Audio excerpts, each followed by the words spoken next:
चलिए, यूपीपीसीएस में प्री में वैदिक एडमिनिस्ट्रेशन को लेकर कुछ 2-3 सवाल आए हुए हैं। 2023, 2022, 2021 में कुल मिला के 3-4 सवाल आए हुए हैं प्रशासन को लेकर, एडमिनिस्ट्रेशन को लेकर। ठीक है, ये 3 साल के अंदर 3 सवाल आए हुए हैं। और पहले हम सवाल देख लेते हैं, उसके बाद हम लोग थ्योरी देखेंगे क्या क्या को करते हैं। यह समझ में आ रहा है कि क्या हम लोग पढ़ रहे हैं यहाँ पे? वैदिक एडमिनिस्ट्रेशन, हड़प्पा के बाद वैदिक एज आता है। उस वैदिक एज में आपका पॉलिटिकल सिचुएशन कैसी थी, सामाजिक सिचुएशन कैसी थी, ठीक है, और प्रशासन के हिसाब से क्या था, वो सब जो है करेंगे। तो अभी फिलहाल हम लोग इसमें वैदिक एडमिनिस्ट्रेशन देख रहे हैं, ना कि कोई पॉलिटिक्स देख रहे हैं कि पॉलिटिकल क्या था वहां पे या किस तरह था। एडमिनिस्ट्रेशन को लेकर वैदिक भी इंपॉर्टेंट है, बाद में गुप्ता वगैरह वो भी इंपॉर्टेंट आ जाता है, ठीक है, मौर्य है वो भी बहुत इंपॉर्टेंट आ जाता है। तो आप ध्यान रखिएगा कि एडमिनिस्ट्रेशन को लेकर सवाल बनते हैं। अमूमन स्टूडेंट क्या करते हैं कि पॉलिटिकल एंगल को ही ले लेते हैं बस, बहुत से बहुत, और एडमिनिस्ट्रेशन को थोड़ा सा वो कम ध्यान देते हैं, ढंग से पकड़ते नहीं है। लेकिन आप लोग जब पढ़ेंगे इस टॉपिक को तो एडमिनिस्ट्रेशन को ध्यान दीजिएगा, सवाल लगातार पूछे जा रहे हैं इसके अंदर से, ठीक है। प्रशासन के कि वहां पे राज्य व्यवस्था कैसी है, कौन से अधिकारी हैं, उन अधिकारी को काम क्या है, क्या रोल दिया गया है, ठीक है, वो सब एडमिनिस्ट्रेशन में आता है। अब वैसे ये एक सवाल आपको आ रहा है यहाँ पे, पहले देखते हैं कि वैदिक कालीन प्रशासन में, वैदिक कालीन प्रशासन में भाग दुघा या भाग दुघा, तो हिंदी और इंग्लिश दोनों अलग अलग शब्द लिखा हुआ है, ठीक है। भाग दुघा जो है वो कौन सा अधिकारी है, काम क्या है, ठीक है। भाग दुघा अधिकारी, तो मैंने अभी कहा कि प्रशासन में कौन सा अधिकारी है, क्या रोल रहेगा, उसका क्या, वो बहुत इंपॉर्टेंट सवाल हो जाता है। तो जितने भी अधिकारी होंगे, चाहे मौर्य काल के हो, चाहे वैदिक काल के हो, चाहे गुप्ता काल के हो, आपको उन अधिकारियों का मतलब ध्यान रखना। यही चीज जो है आपका मिडिवल हिस्ट्री में भी आता है, ठीक है। जब मुगल कालीन कौन से अधिकारी हैं, क्या हैं, वो सब भी इंपॉर्टेंट आता है। ध्यान रखिएगा इस बात का, ये बहुत ही खास बोल रहा हूं कि एक आधा सवाल आपको एग्जाम में दिखाई देगा।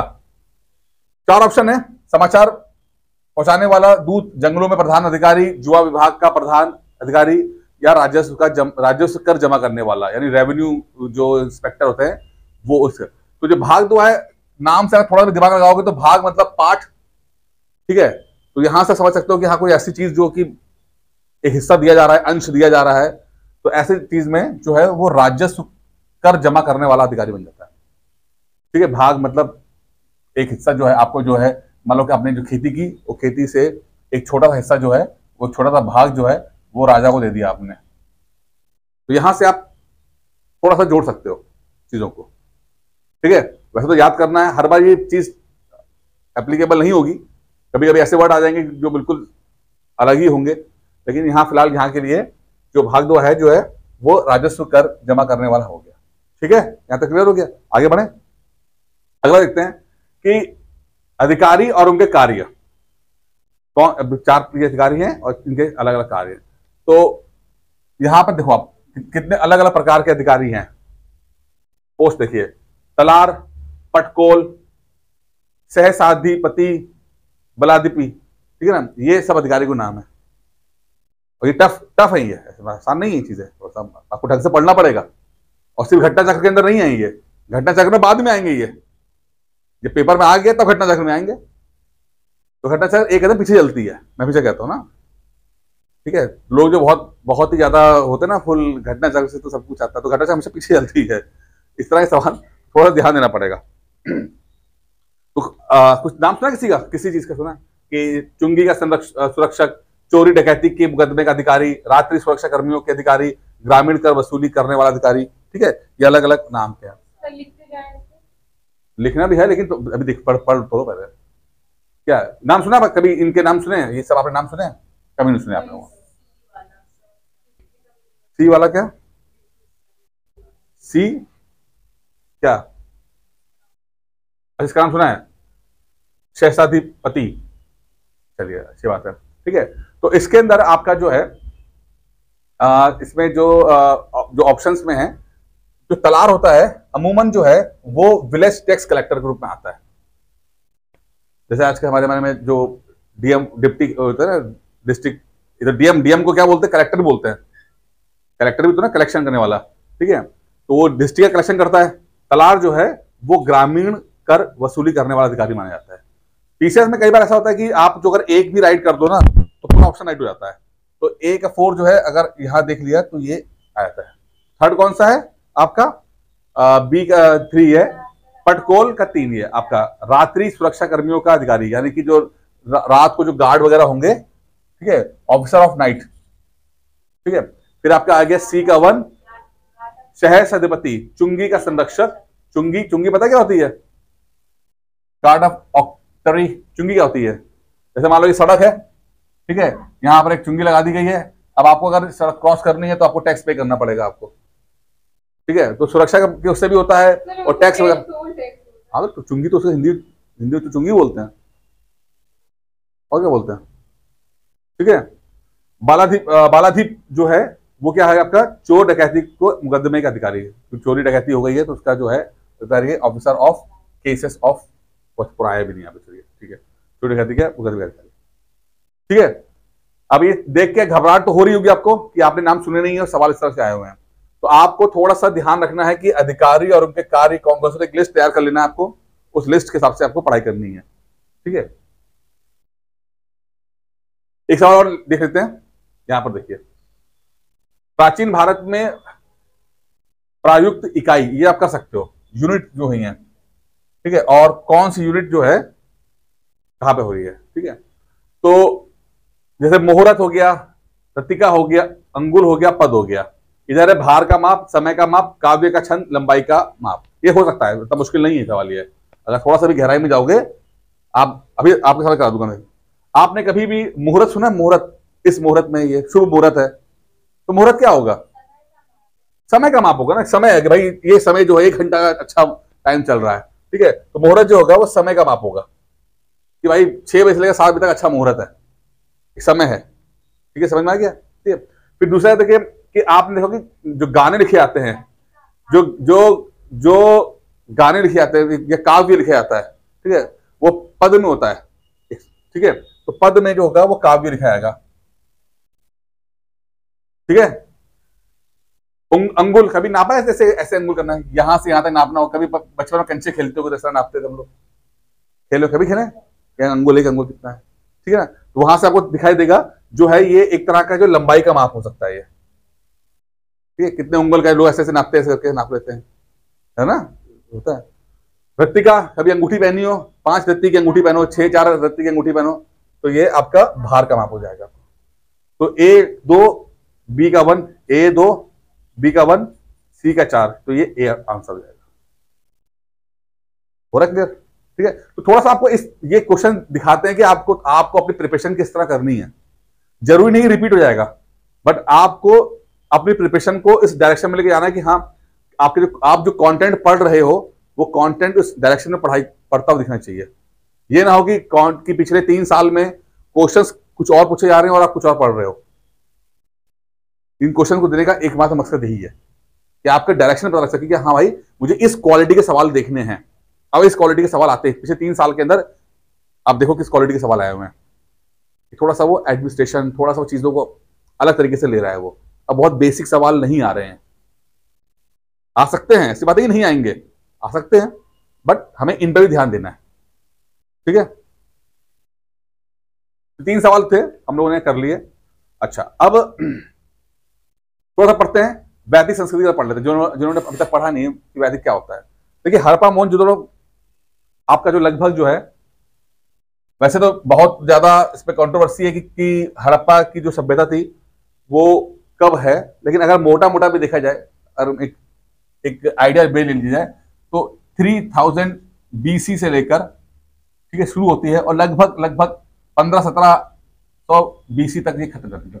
ये फेज है, मोर और लेस, कुछ लोग 33 बोल देंगे, कुछ लोग कुछ बोल देंगे, लेकिन मोर और लेस ये 1500 साल जैसे हैं जहां पर हड़प्पा और मोहनजोदड़ो जो है, हड़प्पा का टाइम जो चला, हड़प्पा के खत्म होने के बाद, हड़प्पा सुना नाम ना, हड़प्पा, ठीक है, तो इसको बोलते हैं इंडस वैली सिविलाइजेशन। क्या बोलते हैं, इंडस वैली सिविलाइजेशन, आईबीसी, ये हम बोलते हैं।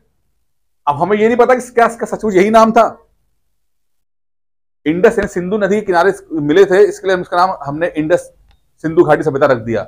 लेकिन वो लोग क्या किस नाम से बोलते हैं ये नहीं पता हमें, क्योंकि हमें नहीं पता कि वो किस भाषा में बात करते थे।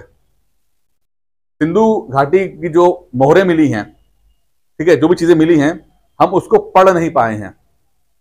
तो कुछ लिखा तो गया है पर पढ़ नहीं पाए हैं, ठीक है। उसमें आप देखोगे कि ऐसे डायग्राम में कुछ ऐसे चित्र बने होंगे, ऐसे करके, यूं ऐसे ना, ऐसे ऐसे ऐसे करके, इस तरह से।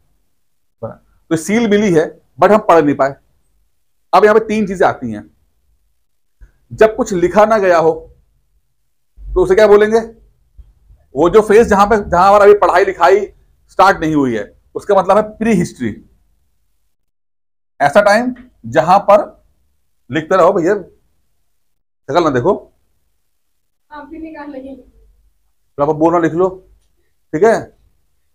प्री हिस्ट्री क्या है? जब लैंग्वेज आई नहीं है, स्क्रिप्ट आई नहीं है, जब लैंग्वेज और स्क्रिप्ट नहीं आए हैं, उसे बोलते प्री हिस्ट्री। सवाल ये आ चुका एग्जाम में, ध्यान रखना इस बात का, ठीक है। जब भाषा नहीं आई है, लिखना पढ़ना नहीं आया है, उसको बोलते हैं प्री हिस्ट्री, ठीक है। एक होता है हिस्ट्री,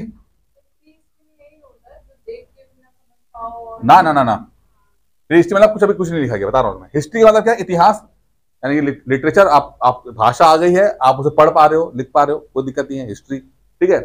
एक ऐसा टाइम आता है जब लिखा तो गया है बट पढ़ा नहीं जा रहा है, जैसे कि हड़प्पा का टाइम है, लिखा तो कुछ तो लिखा है, हम पढ़ नहीं पा रहे हैं, उसको बोलते हैं प्रोटो हिस्ट्री।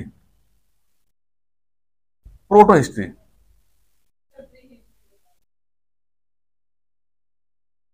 जब भाषा स्क्रिप्ट का कोई अभी उदय नहीं हुआ है, अभी कोई चीज लिखी नहीं जाती है, बस ऐसे ही आप जो है जीवन जो चल रहा है बिना लिखा पढ़ाई चल रहा है, बड़ा मस्त हो गया, कोई लिखाई पढ़ाई नहीं, स्कूल नहीं जाना, कुछ नहीं करना, वो हो गया pre history. Pre school, school से पहले का स्कूल, ठीक है। अब प्री स्कूल वैसे तो सही होता है कि वहां पे आदमी खाली एंजॉय करता है, लेकिन हमारे तो प्री स्कूल भी ऐसा होगा जैसा कि हाई स्कूल का पेपर सीधे बच्चे प्री स्कूल से निकाल के करेंगे, ठीक है। यहां समझना कि ये एग्जाम में सवाल आया हुआ है, ये प्री स्कूल, प्रोटो स्कूल और हिस्ट्री, ठीक है। चलिए आगे बढ़ते हैं। अब जब आपका वैदिक जो हड़प्पा टाइम है वो खत्म, डिक्लाइन हो रहा था, अब डिक्लाइन मतलब खत्म हो रहा है, हड़प्पा का सभ्यता खत्म हो रही है। अब यहां पर भी बड़ा कंट्रोवर्सी, खत्म कैसे हो गई अचानक से सभ्यता जो इतनी ज्यादा एडवांस थी, खत्म कैसे हो गई, ठीक है। तो इसके ऊपर भी अलग अलग लोगों ने अलग अलग राय दी है, लेकिन मैं आपको मोटा मोटा बताता हूं। कुछ लोग बोलते हैं कि पानी की कमी हो गई थी, मौसम डिजास्टर आ गया, पानी की कमी हो गई। किसी ने कहा पानी ज्यादा आ गया, बाढ़ आ गई तो सभ्यता डूब गई। किसी ने कहा कि वैदिक टाइम के जो लोग थे, जो आर्यंस थे, उन्होंने अटैक कर दिया, ठीक है। तो ऐसे 3-4 थ्योरीज हैं, ठीक है। अब सच क्या है अभी हमें नहीं पता, हम 4-5 थ्योरी पे खड़ी बात करते हैं। फिलहाल हम ये समझते हैं कि हड़प्पा का टाइम खत्म हो गया और एक नई सभ्यता आती है, वैदिक कल्चर आता है। ये वैदिक कौन है? आर्यंस जो हैं, जो सेंट्रल एशिया से वगैरह से इधर से आए हैं। एक सेंट्रल एशिया से आए, उनका सेंट्रल एशिया होते हैं वो ईरान के रास्ते से वो इंडिया के अंदर एंटर करते हैं। ये हम उन लोगों को बोलते हैं वैदिक, वो अपने साथ जो लेकर आए वैदिक कल्चर लेकर आए, ठीक है। तो यह सभ्यता जो है वो हड़प्पा से बहुत भिन्न थी। क्यों भिन्न थी? हड़प्पा वाले सिटी वाले थे, सिटी, शहर, अर्बन, शहरी सभ्यता थी, अर्बन शहर, सिटी बनी हुई है। लेकिन जो वैदिक है जो वो है वो आपकी विलेज है, ठीक है। हड़प्पा वाले क्या है? सिटी, अर्बन है, और वैदिक वाले जो हैं वो हैं आपके विलेज वाले। इसलिए बहुत फर्क है दोनों के अंदर, ठीक है। दोनों सभ्यता के अंदर बहुत फर्क है, ठीक है। देखते रहो फटाफट, जल्दी सुनो, समझो, फटाफट लिखो, ठीक है। सभ्यता के संस्थापक को हम आर्य भी कहते हैं। अब एक वर्ड आता है पीछे में, आप घटना चक्र देखोगे आर्य शब्द बोलते हैं, ठीक है। तो आर्य को वैसे श्रेष्ठ कहा जाता है, तो अपने आप को में थोड़ा सा श्रेष्ठ शब्द बोलते थे, श्रेष्ठ है, उत्तम है, ठीक है। ये अभिजात वर्ग है, कुलीन वर्ग, उत्कृष्ट, स्वतंत्र, ये सब नाम जो है इसको हम आर्य शब्द जोड़ते हैं। अब घटना चक्र में देखोगे तो ये सब आपको मिल जाएगा, ठीक है। अच्छा, अब सबसे इंपॉर्टेंट ये तो हो गया। अब एक चीज बड़ी देखने वाली बात है कि जो ये लोग आए, ये जो आर्यंस आए, आर्यन जो हैं, जो लोग आए जिन्होंने वैदिक सभ्यता स्टार्ट की, वो आते हैं, कहते हैं कि अब इसमें भी थ्योरी, अलग अलग थ्योरीज हैं, ठीक है। कुछ लोग सेंट्रल एशिया से आए, ठीक है, और ईरान वगैरह रास्ते होते हुए इंडिया में आए, एक थ्योरी ये है।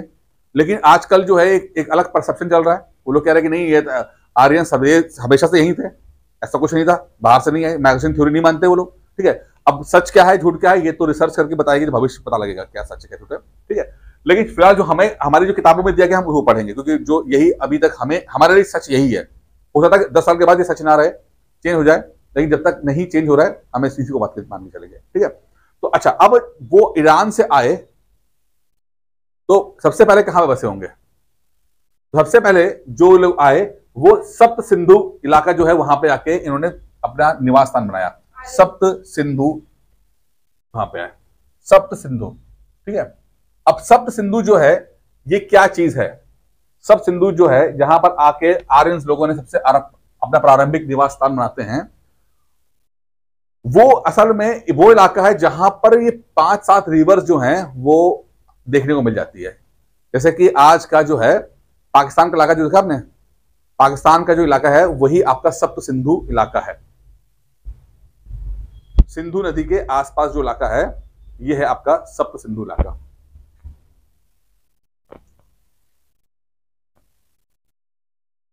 ठीक है, ये इलाका आपका दिख रहा है सप्त सिंधु इलाका। ठीक है, तो आपके जो आर्यंस आए ऐसे करके ऐसे आए।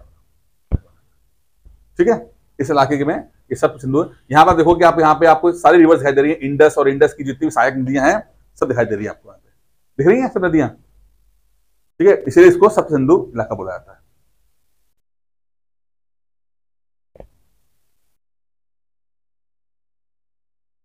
वेदों में गंगा, यमुना, सरस्वती, सतलुज, परुष्णी, मरुद्वध और अर्जिकिया 7 नदियों का उल्लेख है।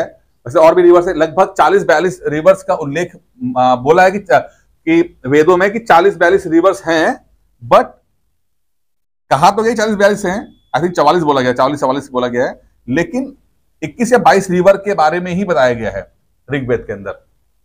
बोला तो ये गया कि 40-44 रिवर्स हैं, बट 21-22 रिवर ही है उनके बारे में बताया गया है।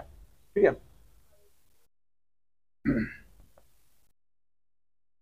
अच्छा ठीक है ना। सब सिंधु देश का फैलाव कश्मीर, पाकिस्तान, पंजाब के अधिकांश भाग जो मैं बताया आपको वहां फैला हुआ है। आर्य उत्तरी ध्रुव से नॉर्थ पोल से आते हैं, यानी कि आपका सेंट्रल एशिया और इधर आपका जो मध्य एशिया, सेंट्रल एशिया, मध्य एशिया अथवा किसी अन्य स्थान से भारत आए हों। भारतीय मान्यता से पूर्ण रूप से स्वीकार नहीं है। यही कह रहा हूं कि यहाँ कंट्रोवर्सी है। भारत में नहीं, विश्व भर में संख्या 7 का आश्चर्यजनक महत्व है, जैसे कि 7 सूर्य, 7 रंग, 7 सप्त ऋषि और 7 सागर। इस तरह 7 नदियों के कारण सप्त सिंधु देश का नामकरण हुआ। चलिए ठीक है ना। अब यहां पर एक चीज समझते, 2-3 चीजें जो है थोड़ा समझने वाली है, जो एग्जाम के लिए इंपॉर्टेंट है, कि जब ऋग्वेद में नदियों के बारे में बताया गया तो सिंधु नदी जो है उसको मेंशन किया, सिंधु, तो सिंधु को मेंशन कई बार किया, तो एक बार सुवासा बोला गया उसको। क्या बोला गया?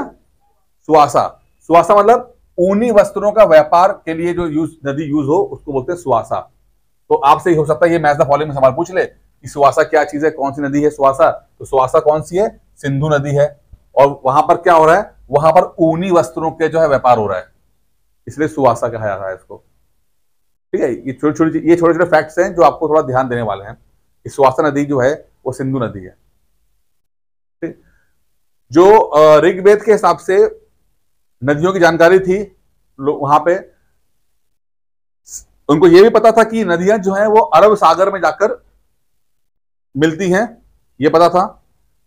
नेवी के बारे में पता था, कैसे यात्रा की जाती है ये सब पता था। ये हमें ऋग्वेद से पता लगता है कि इन लोगों को जानकारी। और यहां पर आप देखोगे सुवासा ऊनी वस्त्रों का व्यापार, और उसको सिंधु कह रहे हैं, सिंधु नदी यूज करते हुए वो व्यापार कर रहे हैं। इसका मतलब है कि जानकारी थी कि जो नेवी है वो कैसे काम करती है। ठीक है, नदी का पानी का, नाव का इस्तेमाल कैसे किया जाता है व्यापार करने की, वो सबको नॉलेज थी। ठीक है, अच्छा अब एक नदी है ब्यास नदी, जिसका पुराना नाम है बिपाशा, बिपाशा बोलते हैं बिपाशा या बिपाशा, व्यास। ये अपने आप में सवाल है, इंपॉर्टेंट है कि व्यास को बोलते हैं बिपाशा, लेकिन ऋग्वेद के अंदर व्यास का नाम मेंशन नहीं है। उसको हम वहां पर एक और नाम देते हैं, वो है मेरुद वृद्धा, ठीक है, ये नाम दिया गया है, मेरु मेरुद वृद्धा, ठीक है। ये नाम किसको दिया गया? व्यास को दिया गया है। और व्यास का एक और एंशिएंट नेम है, वो है विपाशा।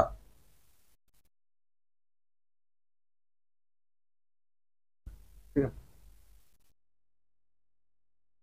फिर सतलुज, वितस्ता, झेलम, अस्कनी, चिनाब, परुषणी, रावी, सरस्वती, ये सब रिवर्स, जो अलग अलग रिवर्स का नाम यहाँ पर हमें देखने को मिल जाता है। अभी और पता लगेगा आपको, देखेंगे इसके अंदर। हाँ,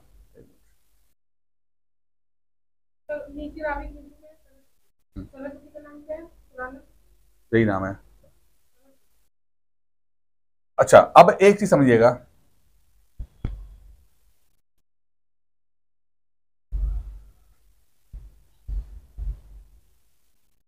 सप्त सिंधु इलाका तो वही हो गया जहां पर लोग बसे हुए हैं, यानी कि जो पाकिस्तान का पंजाब का इलाका है, ठीक है, वो इलाका हो गया सप्त सिंधु।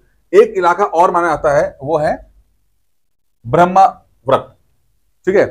ब्रह्मव्रत दो इलाके हो गए, एक सब सिंधु इलाका हो गया, एक ब्रह्मव्रत इलाका हो गया, ठीक है। तो सब सिंधु तो इलाका का पंजाब हो गया, कश्मीर हो गया, ठीक है, पाकिस्तान का इलाका हो गया। और दूसरा इलाका जो है वो कुरुक्षेत्र का इलाका जो है, वो उसे ब्रह्मव्रत कहा जाता है, ठीक है। यहाँ पर सरस्वती और दुष्द्वती नदियों के बीच का क्षेत्र को माना गया है। सरस्वती और दुष्द्वती नदी जो है, यानी घग्गर नदी जिसको बोलते हैं, इन दोनों के बीच का जो क्षेत्र है, उसे कुरुक्षेत्र जो इलाका है, उसको हम ब्रह्मवर्त कहते हैं। तो दो इलाकों के बारे में बताया जा रहा है, एक इलाका ये, एक इलाका ये है। अमूमन ऋग्वेद में ये बताया जा रहा है कि ये सब इलाके हुआ करते थे। जितनी उस समय की नॉलेज थी वो लोग बता रहे हैं कि हमारे, हम जहां रह रहे हैं वहां ये, इसको ये बोलते हैं, दूसरे वाले इलाके को ये बोलते हैं, ब्रह्मवर्त कहते हैं, ठीक है।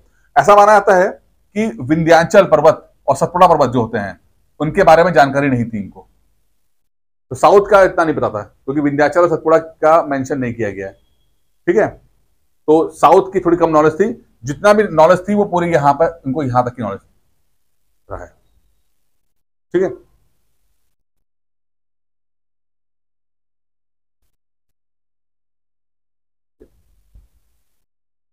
यहां तक ही देखो देखो देखने मिल जाता है, साउथ में ज्यादा कुछ एक्टिविटी नहीं है, यहां तक ही, यहां तक बस पता है। अयोध्या तक जाते हैं, ये अयोध्या पता है इनको, पाटलिपुत्र पता है, सब कुछ पता है, ठीक है, लेकिन इससे नीचे नहीं जा पाए।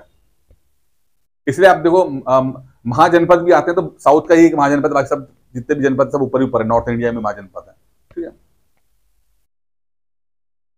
ऋग्वैदिक काल जो बोल रहे हैं, 1500 से लेकर 1000 ईसा पूर्व तक बोला जाता है।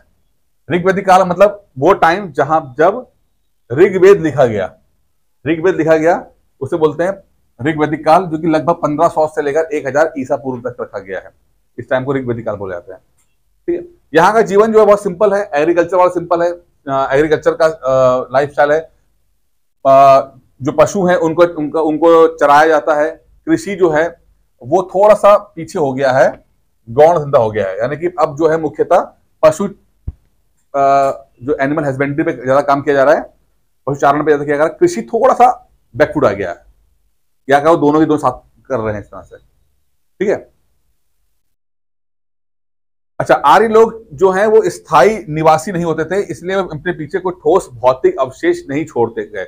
अब क्या मतलब है, जो हड़प्पन्स हैं वो एक ही जगह रहते हैं, वो एक जगह रहते हैं, उनका कंस्ट्रक्शन भी जो है वो मजबूत कंस्ट्रक्शन है, ठीक है, जाते नहीं है। लेकिन आर्यंस क्या है, वो आएंगे, कुछ समय यहां गुजारेंगे, फिर वो रिसोर्सेज यूज करेंगे, पानी वानी यूज करेंगे, जब खत्म हो जाएगा तो फिर आगे बढ़ जाएंगे, फिर इसको यूज करेंगे, फिर आगे बढ़ जाएंगे, ऐसे करके, ठीक है। तो हाँ, एक ही बात नहीं, एक ही बात है। वैदिक काल मतलब पूरा टाइम जब वेद लिखा गया, ये 1500, हाँ ऋग्वेद, हाँ वैदिक वेद, ठीक है।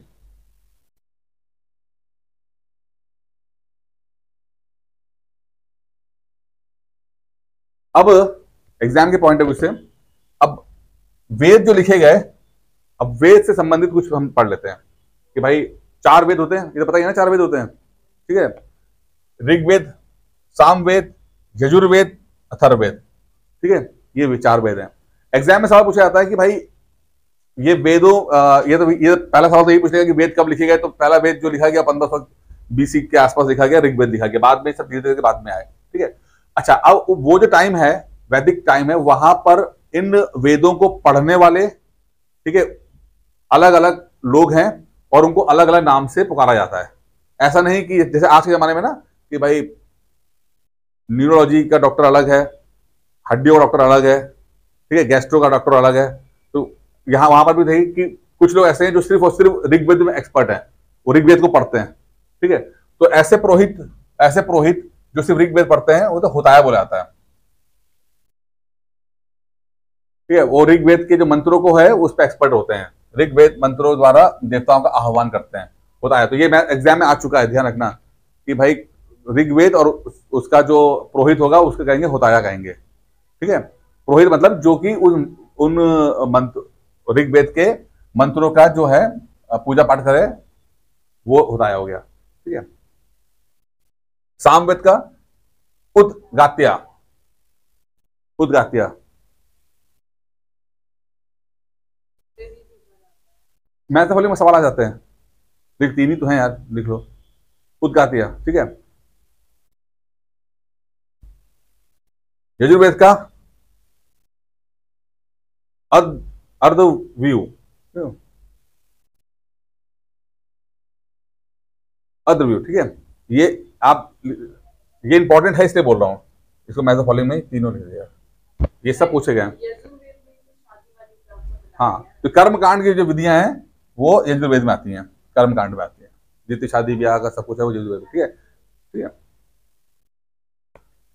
सवाल आता भी है कि भाई फला जो चीज है वो किसमें है, फला चीज किसके अंदर है, यहाँ पर है कर्म कांड की विधि में समझ के गया, ठीक है।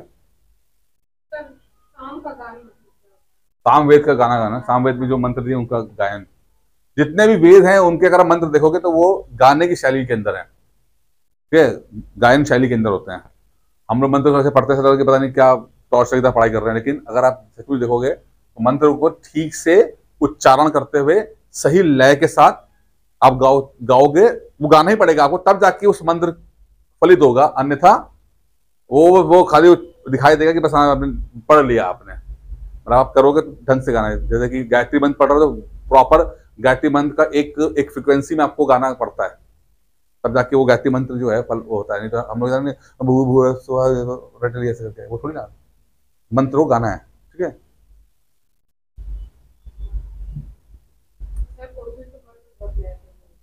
मंत्र को लय में ही बोलना है, यही तो बता रहा हूँ, क्या बोल रहा हूँ, सारे मंत्रों की लय होती है, सभी मंत्रों को लय में ही बोला जाता है, ये मंत्र का मतलब ही यही है, ठीक है। ऐसे नहीं कि वो किताब नहीं है वो कि आप उसको ऐसे पढ़ लो, ठीक है। ठीक, एक किताब और है अवेस्ता। जब ऋग्वेद लिखी जा रही थी उसी टाइम पर ईरान के अंदर अवेस्ता लिखी जा रही थी, ठीक है। जब हिंदुस्तान में ऋग्वेद लिखी गई है तो अवेस्ता जो है ईरान में लिखी गई है, दोनों को का ये सबसे प्राचीन ग्रंथ माने जाते हैं। तो कभी कभी पूछ लेंगे आपसे कि जो भाई ऋग्वेद की जो समकालीन किताब कौन सी है, जो है अवेस्ता, जो कि ईरान में होती थी, ठीक है। जोरिस्टियन जो धर्म है उनकी किताब है ये। जोरिस्टियन कौन से लोग, पारसी लोग। पारसी कौन लोग, एग्जांपल बताओ, अग्नि की पूजा करने वाले हैं, जो है रतन टाटा वगैरह हैं, टाटा वगैरह जो हैं, ये सब जो हैं ये पारसी हैं, जो फारस से इधर आए हैं। फारस यानी कि आज का जो ईरान है उसको पहले फारस कहा जाता था, पर्शिया कहा जाता था, पर्शिया पुराना नाम है। पारसी मतलब जो पर्शिया में रहते थे, पर्शिया क्या हिंदी में क्या, फारस, बाद में इसका नाम कन्वर्ट होकर ईरान बन गया, ठीक है। तो जब इस्लाम का उदय हुआ तो ये पर्शियंस को वहां ढकेला गया, तो पर्शियंस जो हैं अलग अलग जगह गए, तो बहुत सारे पर्शियंस इंडिया में आ गए, तो टाटा वगैरह जो है इंडिया में आ गए, बड़े काम कर रहे हैं। सबसे ज्यादा जो रिच हैं कम्युनिटी वो पारसियों की है, एग्जाम में सवाल आएगा, सबसे ज्यादा रिच कम्युनिटी कौन है, पारसियों की। सबसे कम बच्चे पैदा करने वाले कौन है, पारसी। सबसे ज्यादा वुमेन एम्पावरमेंट किस कम्युनिटी के अंदर है, पारसियों के अंदर। पर कैपिटा इनकम किसकी है, पारसियों की है। ये एग्जाम सवाल आए हुए सवाल है, ठीक है, ध्यान रखना, ठीक है। पैसा बहुत कमाते हैं, शादी नहीं करते, बस अपने लिए कमाते हैं, किसके लिए कमाएंगे, बच्चों के लिए कमाना चाहिए। कौन से ग्रंथ में लिखा भाई बच्चों को कमाया जाता है, ये जो सोच होती है ना, ये गरीब आदमी की सोच होती है कि अरे बच्चों के लिए कर रहे हैं हम। जब वही आदमी रिच है जो अपने को देखता है, रिच आदमी सिर्फ अपने को देखता है, ठीक है, और पारसी उसका एग्जाम्पल है। टाटा, रतन टाटा ने शादी की क्या? नहीं। क्यों करेगा? जो गरीब कम्युनिटी है वो यही सोचती है, मिडिल क्लास और पुअर क्लास। जैसे जैसे आप रिच हो गए वैसे वैसे आपका फोकस अपने ऊपर रहेगा, ना बीवी ना बच्चा। ये सच है। जितने गरीब होते जाओगे आप, क्योंकि गरीब होने का मतलब है कि आप उतने कमजोर हो गए, अब आपको हेल्प चाहिए। आप शादी करोगे, अरे बुढ़ापे में क्या होगा, पैसा भी आपके पास नहीं है, लोग भी आपके पास नहीं है, बीवी भी आपके पास नहीं है, बच्चे भी आपके पास नहीं है, अरे क्या करें भाई। अमीर आदमी कहता है पैसे दूंगा सब कुछ हो जाएगा, पैसा खर्चा करूंगा मेडिकल फैसिलिटी मिलेगी, पैसा खर्चा करूंगा ख्याल रखने वाले नर्सेज मिल जाएंगे। तो गरीब आदमी इसलिए फैमिली देखता है, गरीब आदमी इसलिए कम्युनिटी देखता है, कम्युनिटी रहेगी, समाज रहेगा, क्योंकि वो कमजोर होता है, उसको लोग चाहिए मजबूती करने के लिए। जैसे जो रिच आदमी होता है वो अकेला रहता है, जितने रिच है दुनिया में पैसा उसके बात है ना, ताकत के लिए रूप में। सिंपल लॉजिक समझो ना भाई, उसको उसे कोई दिक्कत नहीं है, ऐश कर रहा है, जो चाहिए उसको मिल जाएगा, पैसा खर्चा कर देगा। कभी-कभी ये नहीं लगता उन्हें होनी चाहिए। मैं सिंपल लॉजिक बता रहा हूँ, मैं जो बता रहा हूँ आपको ना, आप समझो इस बात को ना, कि जो जब आपके पास ताकत क्या है, किसी आपके पास जब आप पैसे की ताकत नहीं होगी तो आप लोगों की ताकत ढूंढोगे। आप जैसे कहते हैं कि वो गरीब कि भाई जितने जितने बच्चे होंगे उतना काम करने वाले हाथ बढ़ जाएंगे, 10 बच्चे होंगे तो 10 कुछ ना कुछ तो करेंगे ना, 1000 रुपए कमा के 10,000 रुपए कमा लेंगे। नहीं, वो सब कंट्रीज जहां पे पर कैपिटा इनकम बढ़ गई है, खासकर यूरोप, खासकर अमेरिका से देश जहां पर बहुत रिच हो गए हैं, वहां पर शादी नहीं हो रही। जापान में देखो शादी नहीं होती है, साउथ कोरिया में देखो शादी नहीं होती है। बच्चे कहां ज्यादा हो रहे हैं? गरीब कंट्री में होते हैं, बांग्लादेश में, इंडिया में, अफ्रीका चले जाओ। आप समझ नहीं रहे हो कौन सा, समझो ना भाई। ताकत आप दुनिया में सर्वाइव कैसे करोगे बताओ? क्या है आपके पास ताकत सर्वाइव करने के लिए? या तो पैसा होना चाहिए, पैसा होगा तो आप कोई नहीं चाहिए, सही बताऊं, पैसा चाहिए। तो अब मनोरंजन आपको करना होगा तो आप चले यार मनोरंजन करना है, काम करते चलते वर्ल्ड टूर पे चलते हैं, पैसा है आपके पास, आप निकाला अपना जेट प्लेन, निकल पड़े। ठीक है, आपने कहा यार दुनिया बहुत घूम ली, 50 बार दुनिया घूम चुके, मजा नहीं आ रहा है, अब क्या किया जाए, चलते स्पेस में चलते हैं। आपने स्पेस एक्स वाले एलन मस्क को फोन किया, बोला कि यार जो स्पेस टूरिस्ट है मैं जाना चाहता हूँ, कितना 10 करोड़ रुपया। अरे आपने 10 करोड़ दिया, अब चले गए स्पेस में, आप घूम के आ गए स्पेस में, ये ना पैसा है ना आपके पास, मेडिकल आपके पास है, पूरा हॉस्पिटल आपने घर में बना के रख लिया, खाना आपको मिल रहा है, जो मनोरंजन करना मनोरंजन कर रहे हो आप। ठीक है, आपकी बड़ी अच्छी यॉट है, उस पर आप घूम रहे हो। ठीक है, नहीं इनको कुछ नहीं, इनको अमीर होना चाहिए। आप जब तक गरीब रहोगे तो गरीब वाली सोच रहेगी आपकी कि अरे यार बुढ़ापे में कौन संभालेगा। ये सच्चाई है, गरीब आदमी रहोगे तो आपको सुरक्षा चाहिए। एक बात कह रहे हैं समझो, जब भाई लोग क्या बोलेंगे, जैसे आप बोलोगे कि शादी नहीं करनी, लोग बोलेंगे अरे बुढ़ापे में क्या होगा तुम्हारा। वही सर, ऐसे लोग बोलते हैं। क्यों बुढ़ापे सोच रहे हो? क्यों? क्योंकि बुढ़ापा हो गया, शरीर कमजोर हो गया, अब आपके पास फिजिकल काम करने की ताकत नहीं बची है, तो अब आपको लोग चाहिए कि बीवी को ही टॉर्चर करके तुम सेवा करा लो, बच्चों को टॉर्चर करके सेवा करा लो। इतना कि भाई तुम अब मान लो 60 साल की उम्र में तुम रिटायर हो गए, जी रहे हो 80 साल तक, तो 20 साल तुम्हारी कौन केयर करेगा? ना तुम्हारा पैसा है ना कुछ है। ठीक है ना, तो सीधी बात है, आप कितने पावरफुल हो। जो मायावती ने शादी की क्या? क्यों करेगी शादी मायावती यार? बेवकूफ है शादी करेगी जो पावरफुल है, पैसा है, सब कुछ है, एंजॉय कर रहे हैं। ममता बनर्जी शादी नहीं की है, मोदी जी नहीं शादी की, क्यों करे यार?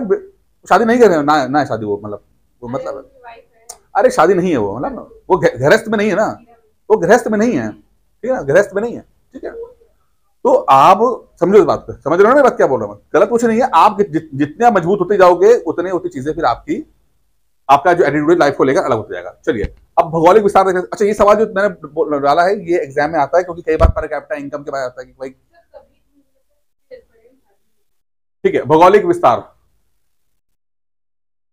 ऋग्वैदिक काल की दूसरी सर्वाधिक पवित्र। अच्छा अब देखिए, सबसे नदी जो बोली जाती है, इंपॉर्टेंट नदी ऋग्वेद में, नदी तमा, क्या बोलते हैं? नदी तमा, नदियों में प्रमुख नदी नदी तमा। किसको बोला है? सरस्वती को बोला है। ठीक है, किसे बोला गया? सरस्वती को। नदी तमान, नदियों में भी सबसे उत्तम श्रेष्ठ, एग्जाम में सवाल आया था, नदियों में भी सबसे उत्तम श्रेष्ठ कौन सी है? सरस्वती नदी। ठीक है, सरस्वती नदी आजकल नहीं दिखती है आपको, विलुप्त हो गई है। ठीक है, तो विलुप्त हो गई है, लेकिन इसके कुछ जो हैं वो रिसर्चर्स ने देखा है कि भाई ये नदी जो है वो राजस्थान की जगह पर हुआ करती थी। तो एक ज्योग्राफी में आप पढ़ते हो सुपर इम्पोजिशन का एक कॉन्सेप्ट पढ़ते हो कि नदी के ऊपर नदी, यानी कि एक नदी बह रही थी, ठीक है, उसके एक समय के साथ क्या हुआ कि ये नदी रह गई और मान लो कि इसके ऊपर कुछ जो है ये अंडरग्राउंड हो गई, लेट्स सपोज अंडरग्राउंड हो गई। अंडरग्राउंड क्यों हो गई? मान लो भूकंप आया, भूकंप से वो दरार फटी और नदी अंदर चली गई, हो सकता है ना, भूकंप आया और नदी अंदर चली गई, हो सकता है। ठीक है, मान लो फिर दूसरी नदी आई, दूसरी नदी जो है वो इसी रूट को जो है फॉलो कर रही है, इसे कहते हैं सुपर इम्पोजिशन, सुपर इम्पोज, एक दूसरे के ऊपर चढ़ना। तो ऐसा माना जा रहा है कि राजस्थान की जो नदी है तो वहां पे जो है वो नदी घग्गर नदी ऐसी बोल रहे हैं, वो नदी जो है वो कभी जमाने में सरस्वती रही होगी। अभी ये 100% नहीं है, मैं आपको बता रहा हूँ, रिसर्चर्स ने ऐसा माना है। ठीक है, ओरिजिनल सरस्वती नदी नहीं दिखती है जो ये जिस नदी की बात कर रहे हैं, हाँ, लेकिन जमीन के अंदर कुछ अवशेष मिले हैं।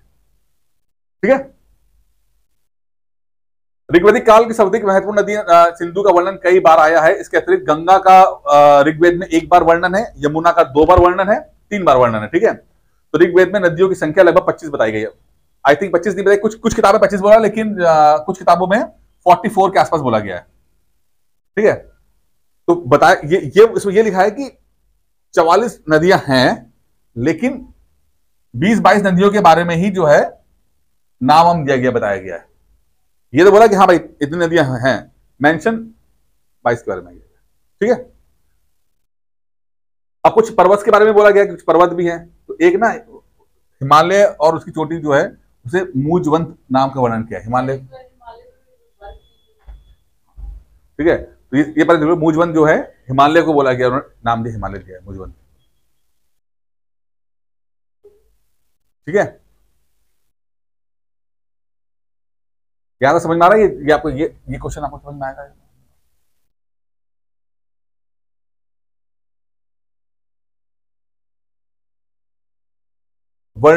मेंशन है 44 है, लेकिन जो डिटेल में जो वर्णन है वो 20-22 नदियों का ही है।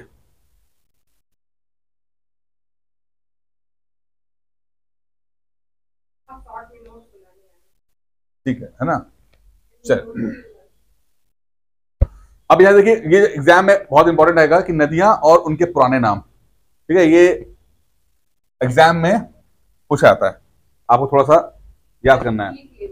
हाँ, सतलुज, शतुद्री, लिख लो, बहुत इंपॉर्टेंट है, हर एग्जाम में आएगा। ठीक है, रावी, परुष्णी, चेनाब, अस्कनी, झेलम, वितस्ता, ब्यास, बिपाशा, गोमल, गोमती। ये गोमती यानी गोमती नहीं है लखनऊ में बहती है, ये वो गोमती है जो अफगानिस्तान में बहती है। ठीक है, ये गोमती जो कौन सी है, अफगानिस्तान में बहने वाली गोमती है। ठीक है, काबुल, कुबा। ठीक है, अब यहां पे देखो ना कि और एक कुरमा भी होगा ना, नीचे आएगा। ठीक है, कुरमा नीचे है। आप ये देखो कि गोमती का वर्णन भी है, कुबा का वर्णन भी है, गोमल, काबुल और कुरमा भी है। तो ये शो करता है कि उन्हें अफगानिस्तान की नदियों का बहुत जानकारी थी, और ये शो कर रहा है कि जो ये रहने का इलाका जो है ये वही इलाका है जो आज का पाकिस्तान और बॉर्डर अफगानिस्तान और जो इलाका वो है, तो उनको इसलिए उस जगह की नदियों के बारे में इनको ज्यादा जानकारी है। घग्गर, दुर्दशवती, गंडक, सदानीरा,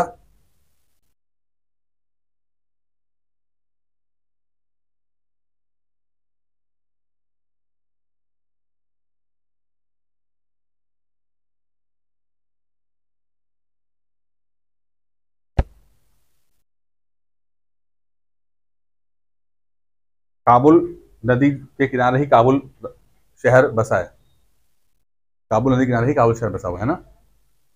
ठीक है, हाँ,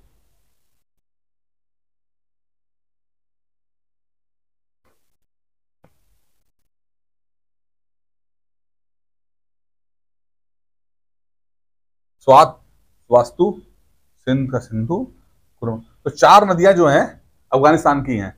और 4 नदियां अफगानिस्तान की हो रही है, इसका मतलब क्या है कि ये उनको वो इलाका के बारे में बहुत अच्छी जानकारी थी, और जो हमारा कॉन्सेप्ट है सब सिंधु इलाके में ये लोग आर्यंस आके बसे, वो कहीं ना कहीं ये जस्टिफाई कर रहे हैं कि हाँ भाई इस इलाके की को नदियों के बारे में काफी अच्छी खासी जानकारी है।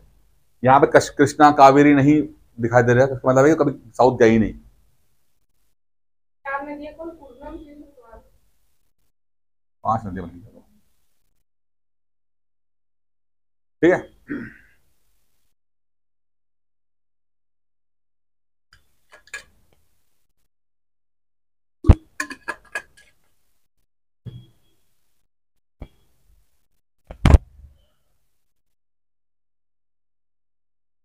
हो गया, चलिए। ये बाकी आप नदियों का पूरा मेंशन देख लीजिएगा, अलग नदियां जो हैं, एक तो घग्गर को ही सरस्वती बोलते हैं, आप देख रहे हो, ठीक है ना। जो मैंने जिससे मैंने आपको बताया था कि वो नदी को ही एज आ सरस्वती को ही घग्गर माना गया है, ठीक है ना।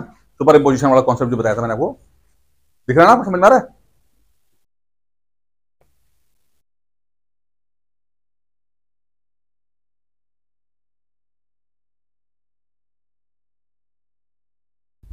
बाकी आप अगर उसको देखेंगे, वितास्ता, अस्किनी, पुरुषनी, विपासा, सतुद्री, सरस्वती, है ना, सब ये पुरानी भाषा में उसमें लिखा हुआ है। ये पुराने उसमें तो मैप देख के आप समझ जाओगे कि कुभा, कुरमा, ये सब आपका स्वास्थु, ये सब नदियां आपको दिखाई दे रही हैं। इसी इलाके के बारे में पूरा मेंशन करके बताया गया है। चलिए, अब हम थोड़ा पढ़ते हैं राजनीतिक व्यवस्था। यहाँ तक कोई दिक्कत, कुछ समस्या यहाँ तक क्लियर हो रहा है, कोई दिक्कत तो नहीं हो रही है ना। तो वैदिक काल की है। तो अभी आप वैदिक काल तो पढ़ रहे हो, कुछ और पढ़ रहे हो, बताओ। कुछ और पढ़ रहे हो। अब यहाँ पे हम देखते थोड़ा राजनीतिक व्यवस्था देखते हैं। अभी तो हमने ज्योग्राफी पढ़ी कि ज्योग्राफी कहाँ पे क्या है, ठीक है। अब इसी इलाके का हम पढ़ते हैं कि पॉलिटिकल सिस्टम क्या है, वहां पे किस तरह के राजा रहते थे, उनका सिस्टम क्या था, वो पढ़ेंगे हम लोग, ठीक है। तो पहले समझते हैं कि एक पितृसत्तात्मक परिवार था यहाँ पे, यानी कि फादर का मेल डोमिनेशन था यहाँ पे, मेल डोमिनेट कम्युनिटी थी, मेल, ठीक है। तो आज के जमाने में क्या है, मेल, आप अपने पापा का नाम लगाते हो ना, सरनेम, ठीक है ना। तो पितृ सत्तात्मक परिवार ही हैं, ठीक है।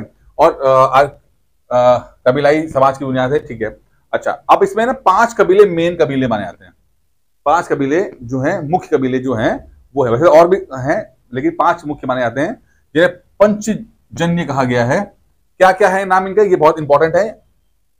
अनु, द्रह्यु, पुरु, तुर्वस, युद्ध, ठीक है। ये नाम लिखो, अनु, द्रह्यु, पुरु, तुर्वस, युद्ध, ये 5 कबीलों के नाम है ये, ठीक है। ये 5 कबीलों के नाम है, मुख्य कबीले हैं ये।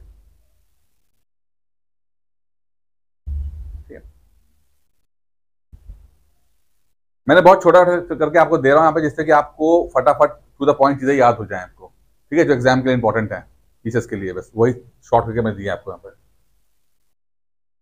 यहां तक दिक्कत नहीं, दिक्कत, चल आगे बढ़े। अब यहाँ पर देखिए कुछ चीजें हैं, यहाँ पर ना 2-3 चीजें हमें समझनी पड़ेंगी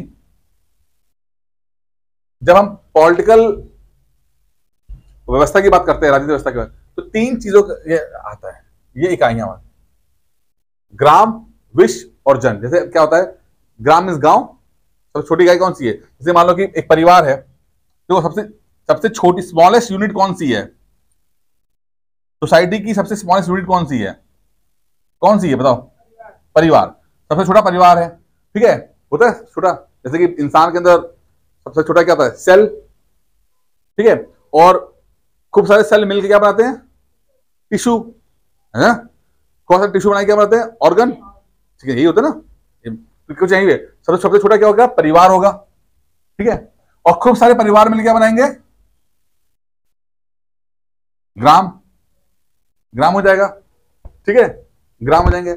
बहुत सारे ग्राम मिलके आज भी, ठीक है, वो बनाएंगे, विश्व बनाएंगे, ठीक है, बहुत सारे विश्व बनाएंगे, जन बनाएंगे, और यहीं से जनपद पड़ता है। आज भी नाम हम लोग जो है जनपद डिस्ट्रिक्ट समझते हैं, है ना। तो ग्राम, विश्व, विश्व हो गया आपका, ब्लॉक हो गया, और जनपद आ गया आपका। आज भी चलता है, यही हमारी टेक्नोलॉजी चलती है, किस जनपद क्यों, किस जनपद क्यों ठीक है, और गांव तो चल ही रहा है। ठीक है,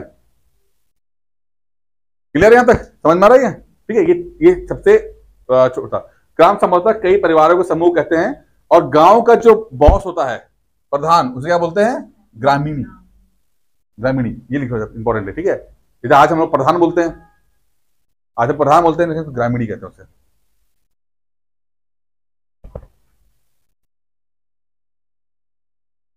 ये सब ये एग्जाम आए हुए सवाल है, ध्यान रखना। ठीक है, सिर्फ ढंग से पढ़ते हो चलो, और ये सब आए हुए सवाल है। अब विश की बात करते हैं, तो गांव का समूह है, तो इसका जो बॉस होगा उसको विशपति कहेंगे, ब्लॉक वाले को विशपति कहा जाता है। ठीक है,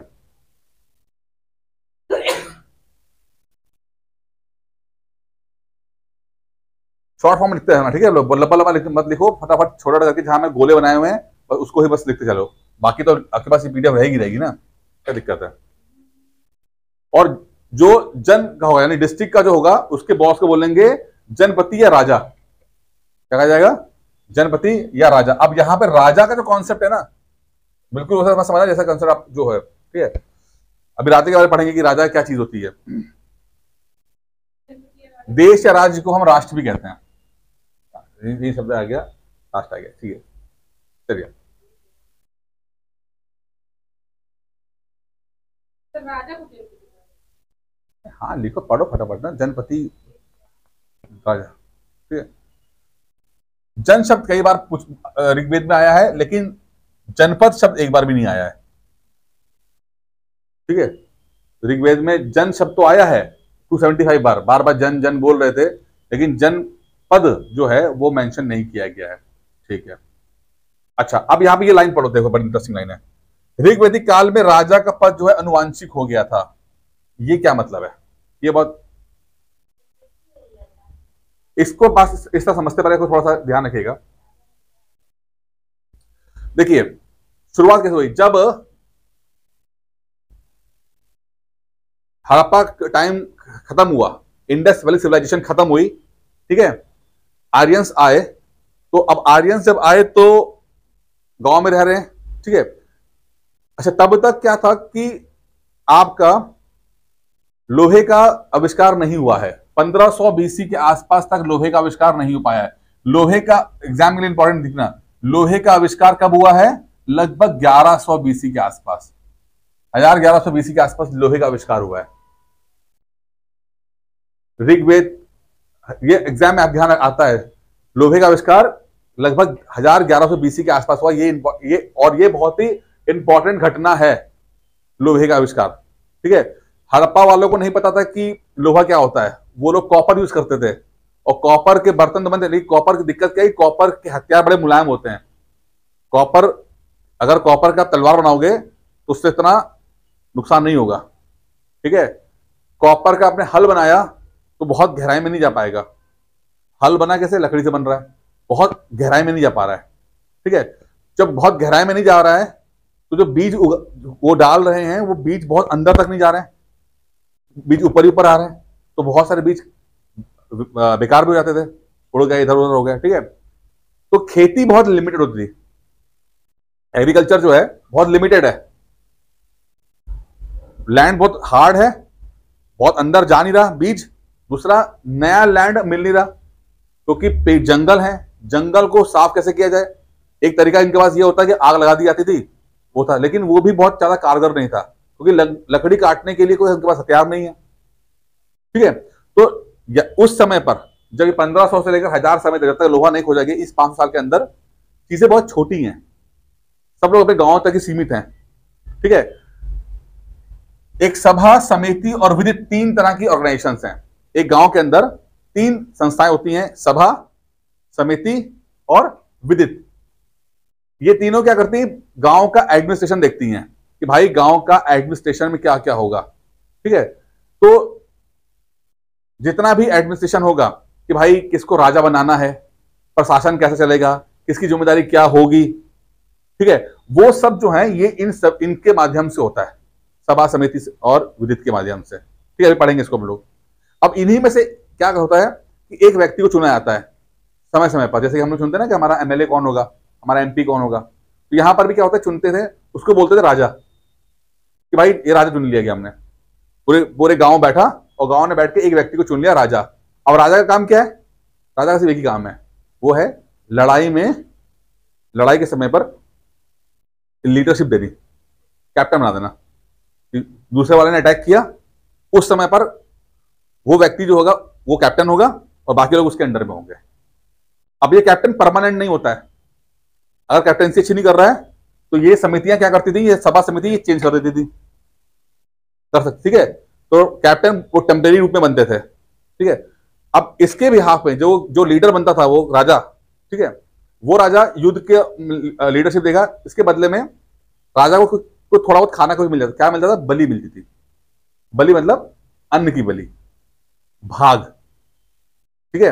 अगर कोई कैप्टन है, उसको जो सर्विसेज दे रहा है, उस सर्विसेज के बिहाफ में जो पब्लिक थी वो जो भी उगाते थे उसका कुछ हिस्सा जो है वो राजा को दे देते थे। भाई 5% आपका, आपने हमें रक्षा की। रक्षा किस चीज की हो रही है? अमूमन 2-3 चीजों की होती थी। गाय किसके पास ज्यादा है? बगल वाला कबीले ने आप पे अटैक कर दिया, ठीक है, और गाय लूट के चले गए। आपने दूसरे वाले पे अटैक कर दिया, गाय लिया है। क्योंकि गाय उस समय एक करेंसी के रूप में आती थी। गाय का बहुत फायदा थे, वो दूध दे रही है, ठीक है, घी मक्खन निकल रहे हैं, उससे चीजें हो रही हैं, खेती बाड़ी में काम आ रही है गाय वगैरह।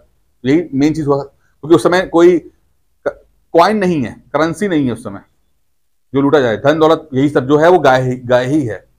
उनकी रक्षा करनी है, या जमीन की रक्षा करनी है, पानी की रक्षा करनी है कि दूसरे वालों के पास पानी का सोर्स नहीं है, आपके पास पानी का तालाब है, उन्होंने अटैक कर दिया आपके, वो तालाब ले लिया आपसे। ये बहुत 4-5 चीजें जो थी जिसपे होता था, युद्ध होता था, ठीक है। अब अचानक से 1100 के आसपास जो है वो लोहे की खोज जाती है। लोहा जो है इजाद हो गया, लोहा।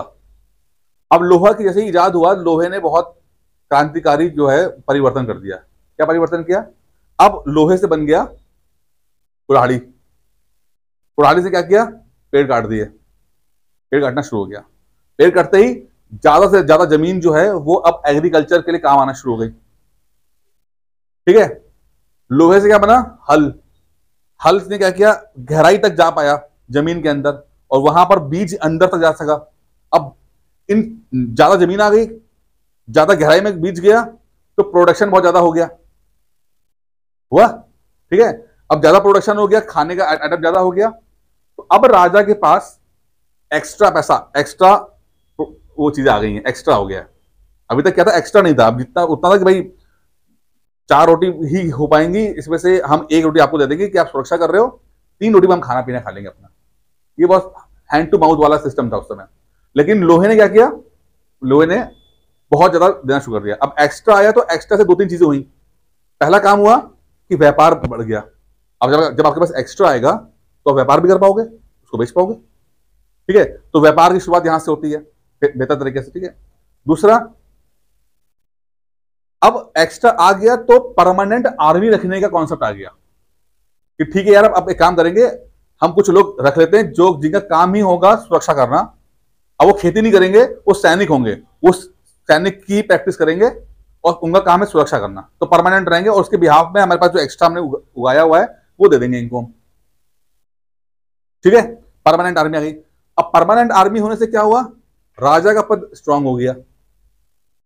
पहले क्या था कि लड़ाई के समय पर ही राजा बोलता था, अरे भैया आ जाओ, अटैक कर दिया, तो सब लोग खेती छोड़कर तलवार उठा के चले आ रहे लड़ने के लिए, मतलब जो भी उनके पास है। तो परमानेंट आर्मी नहीं थी, तो राजा कमजोर था। लेकिन अब राजा मजबूत है क्योंकि परमानेंट आर्मी है, ठीक है। परमानेंट आर्मी है, राजा मजबूत हो गया। राजा मजबूत होता ही, जैसे कि एक आम उसमें होता है कि जो कमाया है वो बच्चों को जाना चाहिए, ठीक है। तो वहीं से पद जो है, राजा का पद अनुवांशिक हो गया कि भैया अब हमारा बेटवा ही अगला राजा बनेगा। आगे समझ में पूरी हिस्ट्री, ठीक है। तो राजा का पद अनुवांशिक हो गया। ऋग्वैदिक काल में महिलाएं भी सभा और विदित भाग लेती थी, समिति में नहीं लेती थी। समिति के अंदर जो थी, लिख लो, बहुत इंपॉर्टेंट है, सिर्फ सभा और विदित के अंदर ही महिलाएं भाग लेती थी। समिति के अंदर, समिति में मेन काम था कि राजा का प्रशासन को राजा के पद से हटाना, राजा को जो है किस तरह से, वो सिर्फ जो था उसमें बड़े बुजुर्ग लोग पार्टिसिपेट करते थे, उसमें महिलाएं नहीं करती थी। तो समिति में पार्टिसिपेट नहीं करती थी महिलाएं जर्नल सभा में और जर्नल विदित के अंदर ही पार्टिसिपेट करती थी, ठीक है। ये बहुत इंपॉर्टेंट चीज है, लिख लो उसके अंदर। समिति में पार्टिसिपेट नहीं करती थी, सभा और इसमें करती थी खाली विदित के अंदर।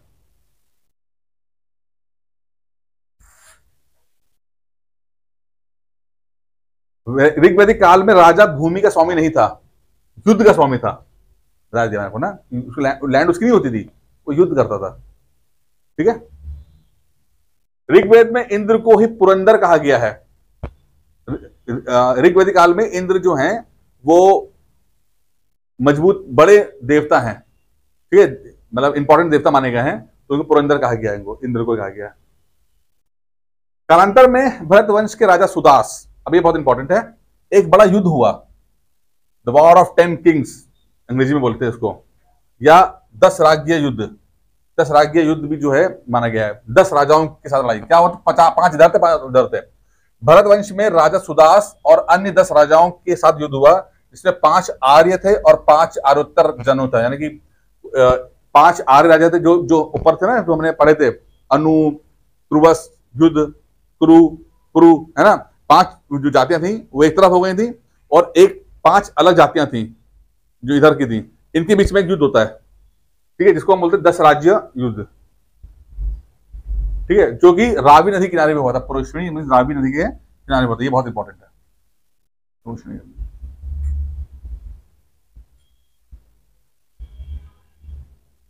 ठीक है।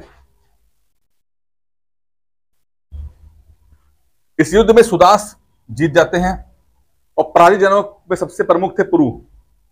अच्छा, पराजित जो हरे वो पुरु थे, ठीक है। कालांतर में भरतों और पुरुओं, अच्छा ठीक है, भरतों और पुरुओं के बीच मैत्री हो गई और कुरु नाम की एक नया कुल बन गया। ठीक है, भरत और पुरु लिख लो उसको।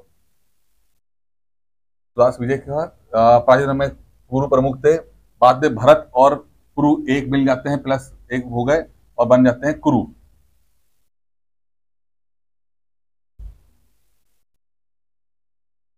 ठीक, बस खत्म नहीं कर रहे हैं।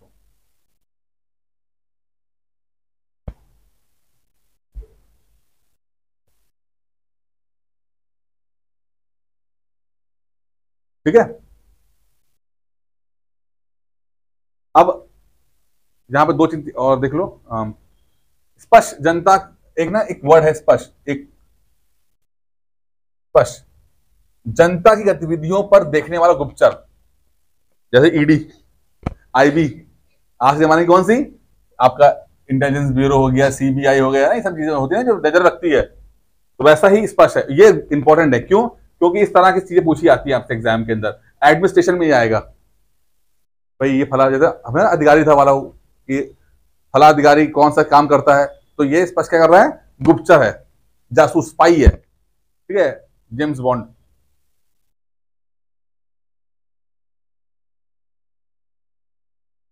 अच्छा, कोई मंत्री या मंत्री परिषद ऐसा कुछ उल्लेख नहीं मिलता है।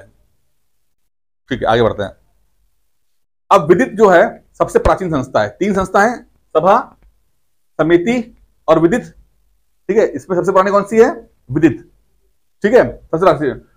इसको जनसभा भी कहा जाता है, जनरल असेंबली, जनसभा, सब लोग बैठेंगे इसके अंदर, महिलाएं भी होंगी, बुढ़े भी होंगे, जवान भी होंगे, सब आएंगे, जनरल असेंबली होगी, विदित होगी। ठीक है, सभा के अंदर ज्यादातर श्रेष्ठ और अभिजात वर्ग के लोग ही होते हैं इसके अंदर। ठीक है, महिलाएं भी होती हैं सभा के अंदर, लेकिन ज्यादातर श्रेष्ठ और बड़े लोग ही जो उसके अंदर होगा।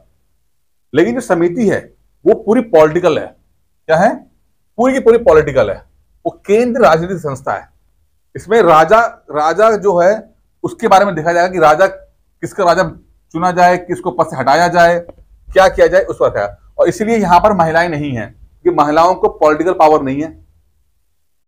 वो यहां वो तो पार्टिसिपेट कर रही है, गाना बजाना हो रहा है और बाकी नॉर्मल बातें हो रही है, वहां तो पार्टिसिपेट कर रही है। लेकिन जब राजा चुनने की बारी आ रही है, राजा हटाने की बारी आ रही है, जो कि समिति करती है, वो वहां पर महिलाओं का भागीदारी नहीं है।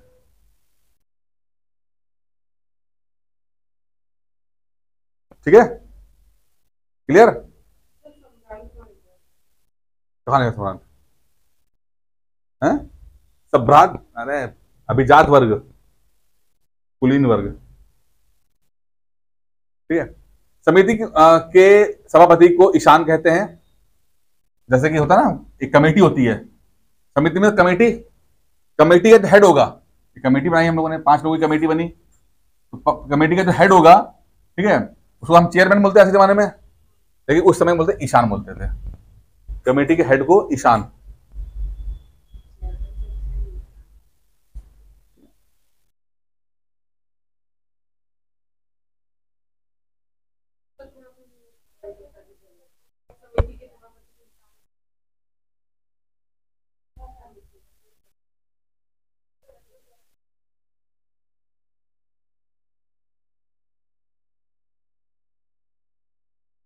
खत्म कर देता हूँ, बस 2 मिनट रुक जाओ बस, ठीक है, बस दो दो लाइनें रह गई हैं, ठीक है, यहां तक क्लियर हो गया, ईशान हो गया।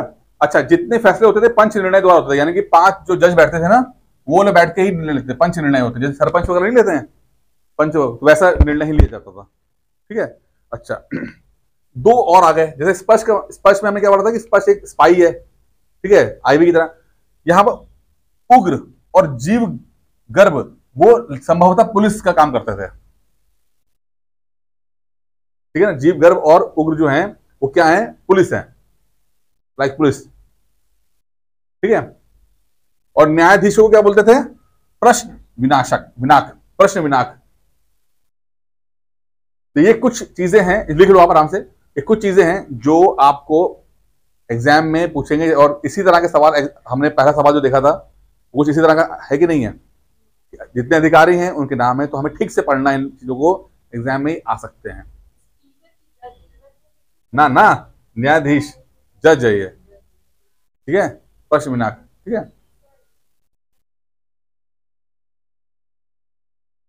अरे उसका मतलब यह है कि 5 निर्णय लिए, पंच